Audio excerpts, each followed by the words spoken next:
Make it Suntory time.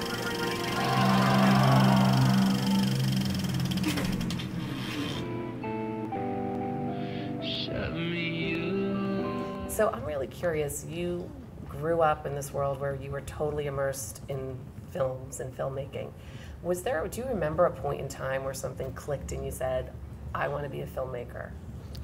Yeah, I just, we always would go to my dad's sets, and I always loved visiting the set, but I never really thought about it. And then in my 20s, I went to art school and I tried different things, and I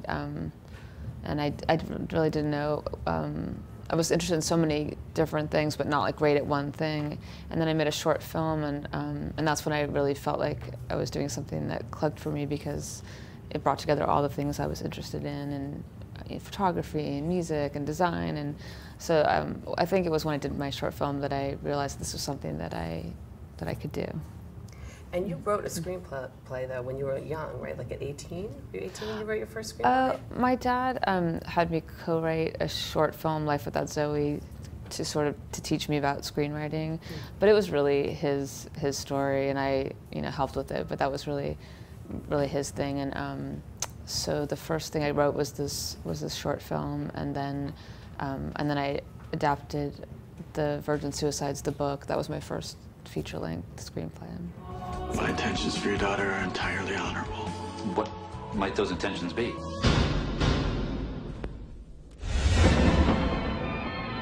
So much has been said about the girls over the years. Those girls have a bright future ahead of them. But we have never found an answer. Her act was a cry for help. So do you remember after you made your first feature-length film, like the feeling that you had after you made your first film and it was so acclaimed and wonderful? Oh, thank you. Yeah, it was just exciting because it's nerve-wracking, and you have so many people helping you, and you want to come through for them, and also I love the book, so I wanted to do a good job and not disappoint people that like that book. And it was really gratifying that when we showed it for the first time in Cannes, the screening went well. It was really exciting.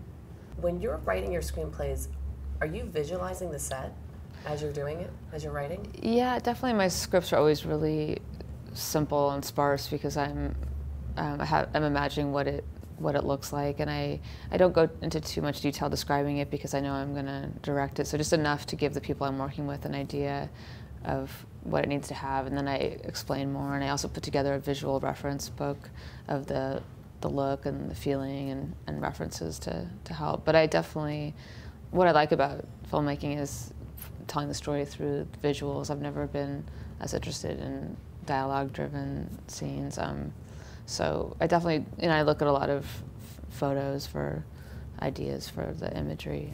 So are there certain like movie scenes that that stay with you, that you like as your favorite movie scenes in general?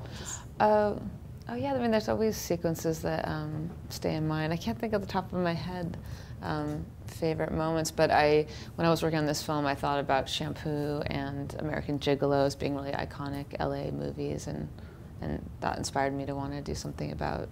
I felt like I hadn't seen like today's Los Angeles in a movie. So music, and when I think of your movies, I also think music. Tell us about the music in Somewhere, and tell us about the music in Somewhere. Yeah, I mean that's a part that I always enjoy, putting the music together. Usually when I'm writing the script, I listen to music, and it kind of sets the atmosphere and the feeling that the movie will end up having. And a lot of the music I listen to when I'm writing ends up being in the movie. And for this, I was kind of getting sick of movies using kind of wall-to-wall pop songs to drive them ahead, which I am guilty of doing in the past. So in this, I wanted to try to just use music when it was source music, and then have a minimal score. So except for one sequence with the Strokes song, when Steven and Elle are kind of by the swimming pool, that we used a song kind of as the score, and that which I think it has a nice feeling to it. But in general, if Phoenix did the music, they had a song that I really loved, and then we took kind of versions of that and other versions that they had done and made a minimal score that Richard Beggs, our sound designer, helped us put together. And then he also made the sound of the Ferrari engine a real element with the music. And And then the songs, I tried to pick songs that set the atmosphere I wanted, but also the characters could really be listening to. And then do you have your cast listen to the songs at all in the process of filming? Yeah, we play music on set, and Elle does this really sweet ice skating sequence to this Gwen Stefani song, and we played it when she was ice skating, and I always had to play music on the set. So you grew up in the film world, and what was your biggest surprise after you made your first picture about being a filmmaker? I definitely had been around film sets all my life, so I don't know what was a surprise. I remember my dad preparing me by saying, your movie's never as bad as your rough cut, and it's never as good as dailies, because you see your dailies and you get so excited. And I remember when I saw my first rough cut of Virgin Suicides, and I just thought it was a total disaster, and it was really hard to see, and then you get in the edit and get it the way you want. So so that was, I think, a shock. That's really good advice. Yeah, my dad's full of good advice. I feel lucky that What he's other passed good on advice tidbits. have you gotten from him?